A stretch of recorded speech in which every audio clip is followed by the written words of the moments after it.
Guys, how's it going? Welcome back to the channel. Today I'm going to show you my Game Week 1 squad on FPL. It's finally that time. FPL has returned. There's a link in the description to all the social media, which will include a link to this mini league for anyone who wants to join, and the code C97YZ3 if you want to do it that way. And I need to get back there. All these amazing people have already joined, more people than last year already. I think this is going to be a very competitive mini league, and when the mini league cup gets underway again later on in the season, I think it's going to be quite a fun one. But yeah, 15 people in it, still time for more to join. If you are playing FPL, not joining this mini league, make sure you do so. We'd love to have you. It'll be a nice big competition. Okay, Game Week 1 squad selection. I've been a little bit risky on this one. A couple of these are not exactly locked in long term, but with funding left, I think really have any other options like Ben Rama, for example. It's just simply I couldn't afford it anywhere else. Tony is a big question mark over. I just don't feel very confident about Brentford this season going forward. I just don't know. I just don't feel they're going to be that strong. I could be wrong, but yeah, there is that concern there. Edouard, again, it was a price thing, but he was playing not too badly towards the end of last season. So if he can take that form from the end of last season and bring it to this season, yeah, I think he'd do pretty well.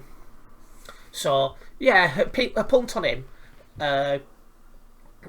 mostly because I couldn't afford anyone else. But you know, he was showing some promise at the end of last season, so that's why I went through. Anyway, into Game Week 1 squad starting 11. We've got Alisson in net against Fulham. Fulham have really strengthened. They've got some really good players in for this upcoming season, and they've just signed Leno as well, who used to be a decent keeper at Arsenal at one point. He wasn't the best recently, but if he can find his old form back, that'll be interesting. Trent Alexander-Arnold against Fulham. I don't know, I'm stuck between Alexander-Arnold and Son for captain. I keep switch between them. I'm probably going to stick with Son just to take the chance. But yeah, Alexander-Arnold, brilliant last season. 208 points. How many clean sheets did he have? 18? Bloody hell, I don't know if that's correct. Apparently it is, so yeah. Good player last season, getting goals, assists. Like, look at that, 2 goals, 12 assists. His best scoring season at FPL. It could get better this season because he did miss a couple of games for injury as well last season, so there's scope for improvement. Cancelo did again pretty well last season, 19 clean sheets. Bloody hell. 1 goal, 11 assists.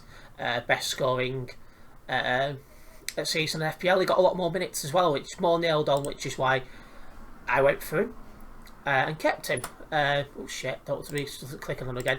But yeah, he looked very nailed on last season for City, Man City. Paying the backside to work out of who's going to play when, because it's Pep roulette. But Cancelo was pretty well nailed on. Did pretty well in terms of getting points, stuff like that. So that's why he's in the squad. I think he'll struggle a bit against West Ham to keep a clean sheet with people against Bowen and stuff. But I think long term, I think he'll be a very good pick. Plus, after that, it's then Bournemouth, Newcastle, Palace, Nottingham Forest, and Villa. So we'll see how he gets on. Owned by 45.5% of managers. How many Alexander-Arnold and that got? 59.4, and Alisson 19.9. I think some people have not gone with Alisson because they want to keep that Liverpool slot clear. But again, I'm not too worried about that yet, because unless you could have Salah in your team, which I've not, there's some rotation over players, like for example Jota, that don't get regular starts all the time, or they don't play the full 90, stuff like that. So that's why I've gone with Alisson, because he's pretty nailed on. As you can see, 3,240 minutes played last season. He even got an assist, which was funny. Like, that was just funny itself. Next on, Thiago Silva. Aging player, but still playing quite a lot. 2,649 minutes last season, 130 points. I think he was Chelsea's second highest scoring defender last season. And when he's 5.5 million, it's a cheap way into Chelsea's defence. And I could move him on if he doesn't get the time, the minutes you'd expect, but he played really well last season, despite the fact he is starting to come towards the end of his career. In fact, it's the same age as Wayne Rooney, I'm pretty sure. But the guy was playing well, getting a lot of minutes in. Only owned by 6.4% of people, so differential as well. But he's still got 3 goals and an assist and 11 clean sheets. And if he gets the similar type of minutes this season, he could possibly beat that a little bit. Alright, Gabriel, I forget how he's pronounced. Again, I had him last season for a fair bit. Very consistent. 3,063 minutes played, 146 points. Got 5 goals, 0 assists. But again, he might beat that a bit more. 146 points, owned by 8.7%. I could see him beating that a little bit this season. Because Arsenal are looking extremely well this season. They put people like Jesus in, and you just got to be very, very confident about Arsenal. Because what we've had in the past couple of seasons, Arsenal started the season pretty poorly and picked up as the season's gone on. But if you look at Arsenal this time, they look like they mean business, and I'm backing them I'm backing them for top 4. I really am. I can see them doing it. I think they've done really well in the transfer business. You know, GG to them guys. Going into midfield, first of all, you'll see Son. I'm probably going to keep him as captain. He got 258 points last season. He had 23 goals. He had 10 assists, 18 clean sheets, 3,009 minutes played. Slightly down on minutes played last season, but he's still got more goals. He got more goals, less, and more clean sheets. So again, Spurs started the season last season pretty crap, but Son was kind of ticking over. And then when Conte came in, I don't know what happened, but Son started to play really well, and he rivaled with Salah, and I was quite surprised, really. 25% owned, and I'm expecting Spurs to start stronger this season, so I'm expecting that 258 to get beaten this season. Again, Spurs are looking really strong, probable top 4, if not top 6. And with Son's performance last season, despite only taking over at the start of the season, I think it's £1 million cheaper than Salah, and I can see him getting about the same points as Salah, maybe even a little bit more, possibly, because again, Spurs started badly and finished off really strongly, so I can see him possibly outscoring Salah. We'll find out. It wouldn't surprise me. Anyway, on to Neto, who's at Wolves. I wasn't going to go with Neto. I thought he was a bad choice at first. He barely played last season, but a lot of people's been talking about him, keeping an eye on him pre-season in the friendlies. He's been doing pretty well, it must be said. He's been getting a couple of goals and stuff like that.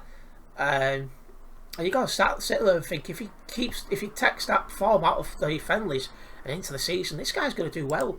So, I thought, let's have him. His first game's against Leeds, who only just stayed up last season, and then Fulham, who's only just come up. I think they're 2 games that worth targeting. Tottenham, I doubt he'll get anything there. Newcastle's possible, and you got Bournemouth and Southport then. Southampton, which wouldn't surprise me. Might get rid of him in game week 7 for a while, because the fixture's a little bit crap over that point. But when you look at Neto and you look at how he's done in the friendlies, I think he's worth a punch. I really do. Next up, Trossard. Had a mixture of a season last season. 8 goals, 4 assists, 11 clean sheets, 141 points scored. His best so far. it's a little bit of a rotation risk with Trossard, I must be honest. But he has Manchester United to start off with. I don't know how United are going to do this season. I don't know. I just don't know how United's going to do. So I want to see how they get on against somebody like Brighton, who was a reasonable team last time. Excuse me. So see how that goes. Then after that, they've got Newcastle. They could get some at there. West Ham, I doubt they'll get some at there, but you never know. Then you got Leeds. Then you got Fulham, and then you got Leicester, Bournemouth, and Palace. All of which are all of which are fixtures you could see Trossard getting something from. Like Leeds only just stayed up, Fulham's only just come up. Leicester City was awful defensively last season. Bournemouth are hit and miss. Palace, I don't know actually. Thinking again, Palace I'm pretty sure was decent defensively towards the end of last season. Again, bad game week 8. We'll see how they are this season, but you know, quite a few fixtures there which you can target with Trossard. Only excuse me, only 2.3% owned, so he's a nice differential. And he's 6.5 million. I felt he was worth putting the money on. That's what I've done. Next, Kulusevski. There's been some questions over his minutes this season, so we'll see how he gets on. But he started playing back end. I think he actually joined Spurs in the January transfer window, if I remember correctly. But in 1,259 minutes played, he got 99 points, 5 goals, 9 assists, 9 clean sheets. If he keeps his place, imagine what his numbers are going to be like by the end of this season. So I think he's worth a hit. He's only 6.2% owned. Again, a lovely change to what he's seen in other squads. And because he only come into Spurs in the January transfer window, and Kulusevski is one of the reasons why Spurs started playing really, really well. I just think he's worth taking a chance. And if it does turn out he's getting a lot of rotation, I will take him out. But I think it is worth taking the chance with Kulusevski. I really do. I can see good points out of this guy if he's not rotated. Okay, on to strikers. Jesus, who is coming from Manchester City. Last season he got 1,871 minutes played, 8 goals, 8 assists. Well, clean sheets don't matter with strikers. 120 points. There was a risk of rotation with Jesus last season, and he did get a fair bit of rotation at City. Pep roulette, so hardly a surprise. But now he's at Arsenal. I can see this guy getting much more regular starts. I think he'll start almost every game. I think he'll be playing 90 minutes almost every game. This guy, this season, is an asset. I really couldn't see starting the season without him. If it turns out I'm wrong, obviously I can move him on, but looking at things at the moment, I can see this guy being a massive asset to start off with. And those stats, I think he'll have a lot more minutes this year, or this season I should say, and I think he'll have a lot more goals and assists. I think it really is worth taking the. The chance here. I think he'll be probably near the 200 point mark, maybe a little bit over, and he's 75.8% owned. So I'm not the only one who thinks this guy's going to do really well. Most FPL managers agree.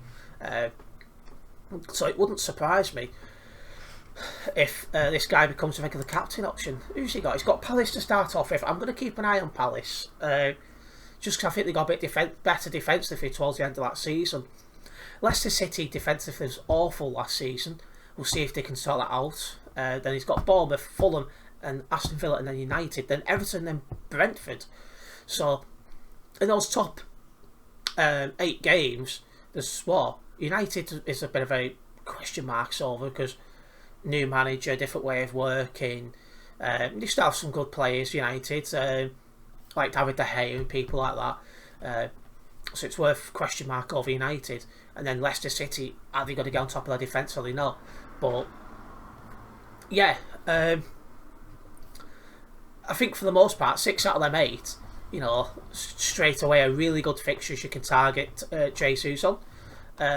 So that's why he's in 75.8% of you guys own him. I'm not surprised. I can see him scoring a lot more points this season. Finally, Ivan Toney. I really don't know who else I'd have, because forwards wise there just doesn't seem to be many good options, if I'm being honest with you guys. But last season he got 2,908 minutes played. That's quite a lot of minutes in. He got 12 goals, 5 assists, 139 points. I'm not as confident on Brentford this season. I could be wrong, but I just don't have a good feeling about them. I think they'll be right at the bottom, fighting for Premier League survival at the end of this season. I could be wrong, but I thought if there's going to be, like for example, last season with Watford when they went down, Dennis and King still performed decently well. Even if Brentford did go down, we could still see Ivan Toney perform decently well despite that. He started off with Leicester City, who defensively wise was awful last season, so that could be a punt. United, we don't know how good they're going to be this season. Then he's got Fulham, who've only just come up. Everton, who I don't think are going to do very well this season. Palace, who, well, we're not sure about yet. Leeds, which were awful defensively last year. Then you got Southampton, who reasonable. Then Arsenal, which won't be the easiest one to score against. But yeah, he's got some games there in his first 8, which you can see him scoring, especially game weeks 3 and 4. You can definitely see points there. He's 7 million to buy, and he's 5.5% owned, so a differential guy. So I thought, do you know what?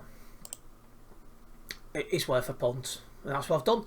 On the bench, Ederson is the Manchester City goalkeeper. Last season, 3,330 minutes played. About the only person who's nailed on for Manchester City, really. I don't see that changing. 155 points, he had 20 clean sheets. Solid man at the back. And a nice one to swap around with Alisson, depending on who's got better fixtures. He's got West Ham, Bournemouth, Newcastle, Palace, Nottingham Forest, Aston Villa, Spurs and Wolves in his first 8. You can definitely see some clean sheets coming from them. 16% owned, so a fair few people's got him. And because he's one of the very few people in City where you can go, he's probably nailed on, it makes sense to give him a go. Creswell, I think, is going to be a different option again. He was injured last season for about 8 games, something like that. But despite that, he's still got 2,726 minutes played. 2 goals, 4 assists, 7 clean sheets, 115 points. Because he was injured for about 6 weeks, I can see him. Improving them points. I can see it being something between 150 and 200 points by the end of the season, if he can stay match fit. And well, I just think he's a one worth having. He looked a bit more attacking in the games he was fit for, so I thought he's worth a try. Only 5 million, dirt cheap, and on to buy 3.5%. So a nice change. Obviously, he's on the bench this game, because he's against City. But then he's got Bournemouth, Brighton, Villa, so he might probably will come off the bench at that point, because yeah, you can see him getting some clean sheets there and possibly some attacking returns as well. Right, Ben Rama. I've picked this guy because I didn't really have anyone better, if I'm totally honest here. In fact, I should probably swap them 2 round. Ben Rama's more likely to get attacking returns against City than Creswell's going to have any points. But yeah, Ben Rama played 2,162 minutes last season, 8 goals, 6 assists, 9 clean sheets, 138 points. He's only 6 million. I'd have preferred to have somebody like Bowen, but I just couldn't afford him. So I bought Ben Rama in, and I was struggling to see anyone around this price range who I'd rather have. So I've gone with Ben Rama. We'll give him a go. If he's not getting the points in, we will move him on. But for 6 million, and he has got some attacking threat, I thought, do you know what, why not? And again, he's with Creswell as well, same team as Creswell, so same fixtures. And again, except for City, You know, the first 4 games, you could see points coming from them. So I thought it was worth it, to be honest. Edouard, again, I struggled to fill up this forward position, just because most players I want are midfielders. I'm looking at forwards and I'm like, I don't know anyone I want. But obviously I was struggling for finances at this point. He's 5.5 million in price. 3.5% have him, and I must say, towards the end of last season, he started playing pretty well. So if he can carry on that form for the end of last season, and he starts more games because he was rotation last season, but if he can get more game time, he might just mould into a good player. He played 1,554 minutes last season, 6 goals, 4 assists, 87 points. I think this is the lowest. I think this is the biggest challenge, biggest risk on this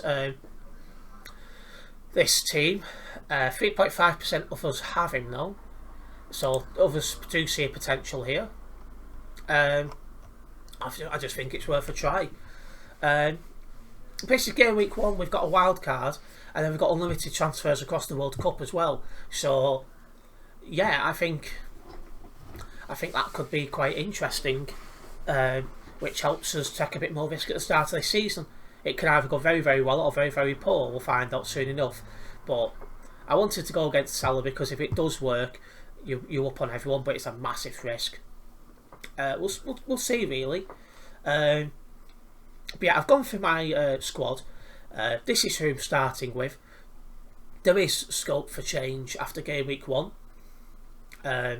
Just to see how things go beyond that. There's a couple of teams I want to keep your eye on, like how does United start? How's Leicester City going to be defensive for this season? Is Brentford actually going to do well? Because I'm not confident they are, stuff like that. We'll see. But yeah, as always, massive thank you for support on this video. Hope you guys have enjoyed it. If you have done, make sure you do hit this like button, as it does help the channel grow. And if you are new to this channel, hit that subscribe button and hit the bell. That way you'll be notified of any future videos and live streams. Excuse me. I'll be live at 6 PM with some Yo Chuck Simulator 2 tonight, and then I'll have a F122 video following that. But yeah, massive thank you for the support, guys, and I'll see you in the next video. Nice one, guys.